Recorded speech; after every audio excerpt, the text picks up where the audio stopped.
Hello again, this is Alfred Einstein from the Pockets of Specialized Knowledge Studios. This is it. This is the one we've been waiting for, right? How to locate all the money that you're ever going to need. And I'm going to show you exactly how to do it step by step. So you're going to have to stick to the end because that's where I packed all the good stuff in there. I'm going to lay the foundation and I think you're going to appreciate the information I give you in this one. Okay, how to locate all the local lenders you're ever going to need. There are 6 ways. The top 6 ways I'm going to give you to locate local real estate lenders that want to loan you money to invest in real estate.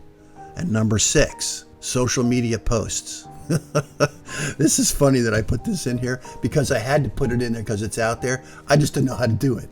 I don't know how to use any social media. So if you know something about social media and you can convince people to loan you money over that, knock yourself out. You made number 6 without even trying. Number 5. Paid subscription services. Okay, I've seen some of these services a lot lately, and they're pretty generic. I think they take some liberty for some of their information, and they jump to some conclusions. But they generally scrape the governmental websites and some public record stuff, and I think that they can be a little bit expensive, more expensive than I want to pay because I'm a little cheap. They are on the right track, I will give you that. Number 4, tell everyone you know what you're looking for. Tell everyone you know that you're looking for a private lender to make some money in real estate. You'll make money when you buy and sell. They'll make money when you buy and sell as well. So it's a great offset, great team. So tell everyone you know. And here's my story about that. I had a friend of mine. She's a real estate agent, and I told her name was Ellen, and she went to a closing and she called me on the phone. She said, Rich, there's a hard money guy that came to fund this investment for my buyer. I said, oh, that's great. Get his name and phone number. And she was kind enough to do so. And the moral of the story is, you never know where you're going to meet someone like this. She met someone, gave me the contact information. The rest is history. I used this private lender for many, many, many years. Him and his partner made a lot of money off of me, and I made a lot of money because of their help. The saddest thing about this story, though, is that Ellen was a real estate agent, and she sold this property to an investor rather than her recognizing the value in it for herself and buying it. That's a story for another day. We'll get into that when we talk about real estate agents. But here we go. Number 3, local real estate investment club meetings. If you're looking to loan money, you might show up there. It's a good place to get to know what is going on in the market. If you want to meet real estate investors, you meet them where they congregate. Real estate club meetings is a natural hangout for both lenders and investors. Number 2, IRA companies. These guys have come on the scene here rather quickly over the past 3-4 years. I learned mostly about IRA companies when I was buying defaulted mortgages because it seemed like the clients that dealt with IRA money, they really liked the idea of being a secured lender on a piece of real estate at a discount. So IRA companies are something that you can contact. The best person to contact would be an IRA broker, and there's plenty of them, like New View or whatever the name of they have funny names. They also go to real estate club investment meetings. So make sure that when you go to your next meeting, you stop and talk to the IRA guys because they will be able to point you in the direction of people whose money that they're shepherding that may be interested, but they're not a private lender. It's a little funky. The number 1 source for private lenders, all lenders actually, but private are my favorite, so I'm going to refer to them the most. Get your pen and pencil out. Now here we are. Number 1, drum roll please. Official public records. I know. Back before the days with internet access to everything, if you wanted to see anything in the public records, you had to go downtown into a special room loaded with microfiche machines. You remember those big ass clunky machines, okay? And it's not enough that the room smelled like film processing fluid, but the room was packed. A little too skeevy for me, if you know what I mean. Title companies researching and creating abstracts, other investors doing their research, and me sitting in the corner looking for lenders, looking for money. In this video, I'll show you exactly how to locate every private lender in any county, in any state. There's really no secret to it. All you need is easy, accessible, official public records website and an internet connection along with a printer. Let's start with a few facts. Lenders create mortgages by lending money. Every mortgage is recorded. Public records. Every real estate investor, when they buy property, real estate investors create deeds by buying property. Every deed is recorded. Are you starting to get the picture? The greatest source for information is the official public records. Every lender is easily discovered within the public records. You just need to know what you're looking for. The best way to do this is what I call reverse engineer items that appear in the public records already. To reverse engineer is to look at recorded documents and learn from the information within each document. So for example, here's where you're going to start. The best thing to do is to pick a name, any name, of any wholesaler, any well-known lender, or you can go look up certificates of title. You can look that up in the public records by document type. In Florida, the document issued by the clerk of the court once a sale is complete is called a CT, certificate of title, and it's recorded as a CT. So let's take that as an example. So what I'm going to do is I'm going to go take all the CTs that have been recorded over the past 30 days.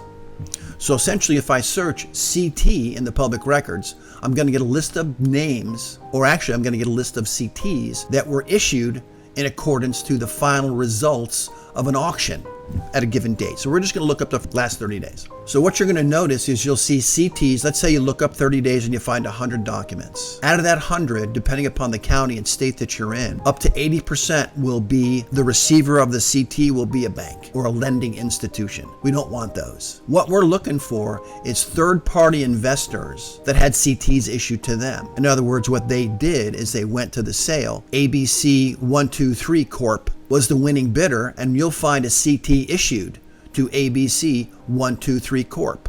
So now you get all the names. Remember how I said up to 80% of the CTs will be issued to banks? We want the other 20%. We want the names of the parties that prevailed at the sale. So at the end of this exercise, let's say if each corporation only bought one foreclosure, you'll have 20 names. Now, what do those 20 names represent?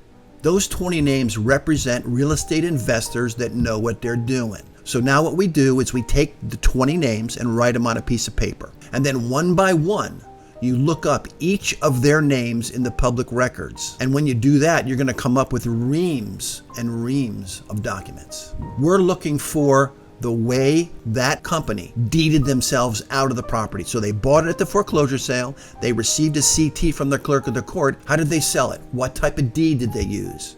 They were going to use one of two. They're going to use a warranty deed or a special warranty deed. So just look for those two abbreviations next to that company's name in the public records. Now, what we're trying to find out by looking up their deeds, their deed out, I'm going to say, because their deed in was a CT. So their deed out was to who? Now, what do you think that information is going to represent? In my experience, if an investor buys a property at foreclosure sale and sells it to another investor, that's because the second investor couldn't get to the sale. They don't have the cash or the knowledge to buy at the foreclosure sale. So they buy from the guy who goes to the sale. ABC 123 sells to Little Richie because Little Richie can't get to the sale, doesn't have the cash, but he wants to buy investment property. So he buys it right from the foreclosure investor and gets a mortgage on it. That's right. So we have ABC 123, that's our foreclosure buyer. We're going to follow every single transaction foreclosure buyer has with the CT in and a warranty deed or special warranty deed out. And we want to find out who the party is that he sold all the properties he buys at the sale. We want to find out who he sold them to. And number two, how that second buyer, how that Richie ended up financing his purchase. So the trail is going to go something like this: CT, certificate of title, into ABC 123 from the clerk of the court. Then there's going to be, if it's a wise investor, going to be a special warranty deed out of ABC 123. Little Richie most likely had to get a mortgage. So the mortgage that you're looking for is going to be recorded immediately after the deed into Little Richie. You got that? Okay. Now, we can't guarantee that Little Richie uses a hard money lender or a private money lender. You're just going to have to look. But here, can you see how the road is forking out? You're starting to get many ways to follow this transaction to learn about the parties. So what do we have so far? We have CT into ABC 123, special warranty deed into Little Richie with a mortgage. We want to see who that mortgagee is.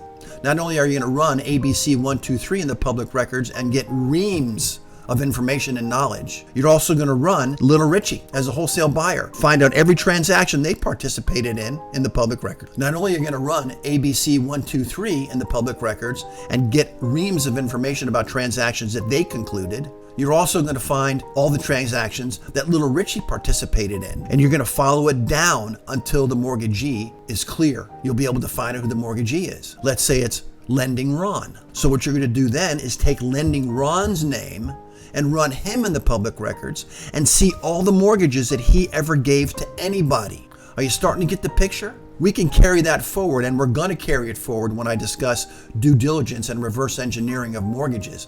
That's going to be an interesting topic. But today we're focusing on just finding the lenders.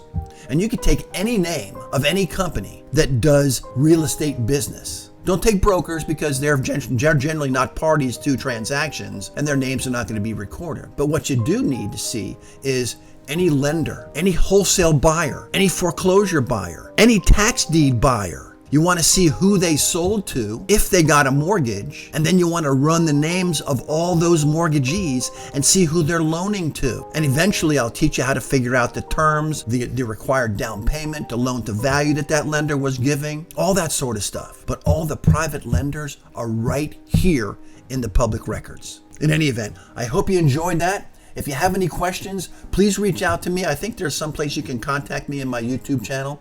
But that's it. Every lender that you're ever going to need. And let me tell you something, you're not going to need a lot. At my big foreclosure company, we ended up whittling it down to 3. We had 3 guys that we used all the time. But listen, we didn't know which ones were going to be better and which ones were going to be worse. So we did deals with everybody at once. So we did deals with lots of guys just to figure out who would be the best fit for us. And we ended up with 3. And we were buying 1,500, 1,600 deals a year. You don't need to buy that many. So if you're only going to buy 100 deals in a year, you're only going to need 2. So if you take what I gave you and put it into practice and research the names in the public record, follow it to its logical conclusion, you'll find every private lender that you're ever going to need.